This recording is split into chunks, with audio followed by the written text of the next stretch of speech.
Friends, ಇವತ್ತು ನಾವು ಗೋವಾದೊಂದು special dish ಅಂದರೆ ನಿರ್ಪಣಾಸ್ ಮಾಡ್ತಾಯಿದ್ದೇವೆ. ನಿರ್ಪಣಾಸ್ ಅಂದರೆ ಗೋವಾದೊಂದು ಲೋಕಲ್ ಲ್ಯಾಂಗ್ವೇಜ್, ಅಂದರೆ ಕೊಂಕಣಿಯಲ್ಲಿ ಜೀಗುಜ್ಜೆ ಅಂತ ಹೇಳ್ತೀವಲ್ಲ ನಾವು, ಬ್ರೆಡ್ ಫ್ರೂಟ್.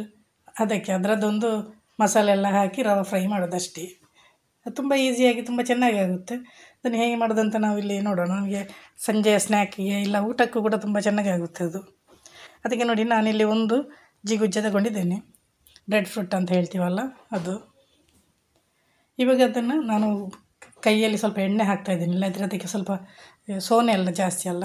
ಹಾಗೆ ಸ್ವಲ್ಪ ನೀರು ಕೂಡ ತಗೊಳ್ಬೇಕು, ಯಾಕಂದರೆ ಅದನ್ನು ಕಟ್ ಮಾಡಿದ ತಕ್ಷಣ ಅದು ಕಪ್ಪಾಗೋದಕ್ಕೆ ಶುರು ಆಗುತ್ತೆ. ನೋಡಿ, ಈ ಥರ ತೆಗಿಬೇಕು ಅದರದ್ದು ಸಿಪ್ಪೆ ಸ್ವಲ್ಪ ತೆಳ್ಳಗೆ ತೆಗೆದರೆ ಒಳ್ಳೆಯದು. ನೋಡಿ, ಆಮೇಲೆ ಅದರದ್ದು ಮೇಲ್ಗಡೆದ್ದು ಕೂಡ ತೆಗಿಬೇಕು. ಕೆಲವರು ಹಾಗೆ ಹಾಕ್ತಾರೆ, ಪರವಾಗಿಲ್ಲ, ಏನಾಗೋದಿಲ್ಲ. ಇದನ್ನು ನಾವು ಕೂಡಲೇ ನೀರಿಗೆ ಹಾಕಬೇಕು, ಇಲ್ಲಾಂದರೆ ಅದು ಕಪ್ಪಾಗುತ್ತೆ. ನೋಡಿ, ನೀರಿಗೆ ಹಾಕ್ತಾಯಿದ್ದೀನಿ. ತುಂಬಾ ಚೆನ್ನಾಗಾಗುತ್ತೆ ಇದು ತಿನ್ನೋದಕ್ಕೆ. ಥರ ರವೆದ್ದು ಬಾಯಿಗೆ ಸಿಗುವಾಗ ಅದನ್ನು ಸ್ವಲ್ಪ ತೊಳಿಬೇಕು, ಹಾಗೆ ಅದರದ್ದು ಸೋನೆಲ್ಲ ಹೋಗಲಿ ಅಂತ. ಇವಾಗ ಅದಕ್ಕೆ ಮಸಾಲೆ ಪ್ರಿಪರೇಷನ್ ಮಾಡುವ. 3 ಚಮಚ ಖಾರದ ಹುಡಿ, 3 ಚಮಚ ಕೊತ್ತಂಬರಿ ಹುಡಿ, ಒಂದು ಅರ್ಧ ಚಮಚ ಅರಶಿನ, ಸ್ವಲ್ಪ ಇಂಗು, ಆಮೇಲೆ ಒಂದು 1/4 ಕಪ್ಪಷ್ಟು ರವೆ, 1/4 ಕಪ್ಪಷ್ಟು ಅಕ್ಕಿ ಹಿಟ್ಟು, ರುಚಿಗೆ ತಕ್ಕಷ್ಟು ಉಪ್ಪು, ಇಷ್ಟನ್ನು. ಆಮೇಲೆ ಒಂದು ನಿಂಬೆಹಣ್ಣು ತಗೊಂಡಿದ್ದೇನೆ ನಾನು. ಆಮೇಲೆ 1 ಚಮಚ ಗರಂ ಮಸಾಲೆ ಹಾಕ್ಕೊಂಡಿದ್ದೇನೆ. ಇವಾಗ ಇವನ್ನೆಲ್ಲ ನಾವು ಒಂದು ಬೌಲಲ್ಲಿ ಮಿಕ್ಸ್ ಮಾಡಬೇಕು. ಅದಕ್ಕಿಂತ ಮುಂಚೆ ನೋಡಿ, ನಾನು ನೀರಲ್ಲಿ ಹಾಕಿದ್ದೇನಲ್ಲ, ಅದನ್ನು ತೆಗೆದು ಸ್ವಲ್ಪ ನೀರಿನ ಪಸೆ ಹೋಗೋ ತನಕ ಒಂದು ಪಾತ್ರೆಯಲ್ಲಿ ಹಾಕಿಡುವ.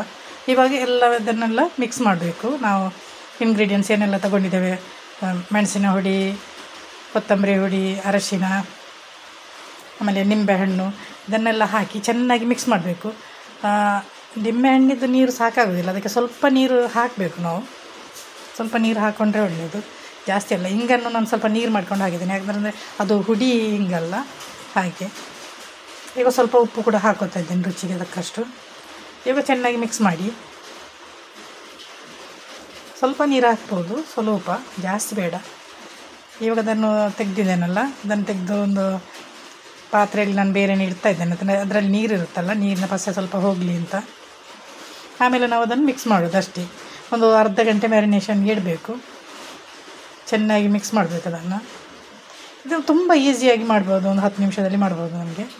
ನೋಡಿ, ಒಂದು 15-20 ನಿಮಿಷ ಮ್ಯಾರಿನೇಷನ್ಗೆಲ್ಲ, ಅರ್ಧ ಗಂಟೆ ಬೇಕಾದರೂ ಇಡ್ಬೋದು. ನಾನೊಂದು ಅರ್ಧ ಗಂಟೆ ಇಟ್ಟಿದ್ದೀನಿ ಇಲ್ಲಿ. ಇವಾಗ ನಾವು ರವೆಯನ್ನು ತಗೊಂಡು, ಆಮೇಲೆ ರವೆಗೆ ನಾನು ಅಕ್ಕಿ ಹಿಟ್ಟು ಕೂಡ ಹಾಕಿ ಸ್ವಲ್ಪ ಉಪ್ಪು ಹಾಕ್ಕೊಂಡಿದ್ದೇನೆ, ಸ್ವಲ್ಪ, ಜಾಸ್ತಿ ಅಲ್ಲ. ಅದು ಸಪ್ಪಗಾಗುತ್ತೆ ಅನ್ನೋ ಕಾರಣಕ್ಕೆ ಸ್ವಲ್ಪ ನಾನು ಉಪ್ಪು ಹಾಕಿದ್ದೇನೆ. ಅದನ್ನು ಚೆನ್ನಾಗಿ ಮಿಕ್ಸ್ ಮಾಡಿ, ಆಮೇಲೆ ನಾವು ಮ್ಯಾರಿನೇಷನ್ಗೆ ಇಟ್ಟಿದ್ದೇವಲ್ಲ, ಅದನ್ನು ತೆಗೆದು ಒಂದೊಂದೇನು ಅದಕ್ಕೆ ಮಿಕ್ಸ್ ಮಾಡಿದರೆ ಆಯಿತು ಅಷ್ಟೇ. ಆಮೇಲೆ ಶಾಲೋ ಫ್ರೈ ಮಾಡಿದ್ದು ನಾನು, ಜಾಸ್ತಿ ಎಣ್ಣೆ ಎಲ್ಲ ಅಗತ್ಯ ಇಲ್ಲ. ನೋಡಿ, ಇವಾಗ ನಾನು ಎಣ್ಣೆ ಹಾಕ್ತಾಯಿದ್ದೀನಿ, ಒಂದು 2-3 ಚಮಚದಷ್ಟು ಎಣ್ಣೆ. ಅಂದರೆ ಹಾಕ್ತಾ ಇರಬೇಕು ನಾವು ಹೊಸದಾಗಿ ಕಾಯಿಸುವಾಗ. ನೋಡಿ, ಇದಕ್ಕೆ ಪುನೊಮ್ಮೆ ನಾನು ಮಿಕ್ಸ್ ಮಾಡ್ತಾಯಿದ್ದೇನೆ. ಹಾಗೆ ಇದನ್ನು ನಾನು ರವೆಯಲ್ಲಿ ಸ್ವಲ್ಪ ರವೆಗೆ ಹಾಕ್ಕೋಬೇಕು. ನಾವು ಎಲ್ಲವನ್ನು ಹಾಗೆ ಹಾಕ್ಕೊಂಡು ಒಂದು ಕಡೆ ಇಟ್ಟರೆ ಆಯಿತು, ಒಂದು ಪಾತ್ರೆಯಲ್ಲಿ. ಆಮೇಲೆ ಒಂದೊಂದಾಗಿ ಕಾಯಿಸಿದರೆ ಆಯಿತು ಅಷ್ಟೇ, ಫ್ರೈ ಮಾಡೋದು.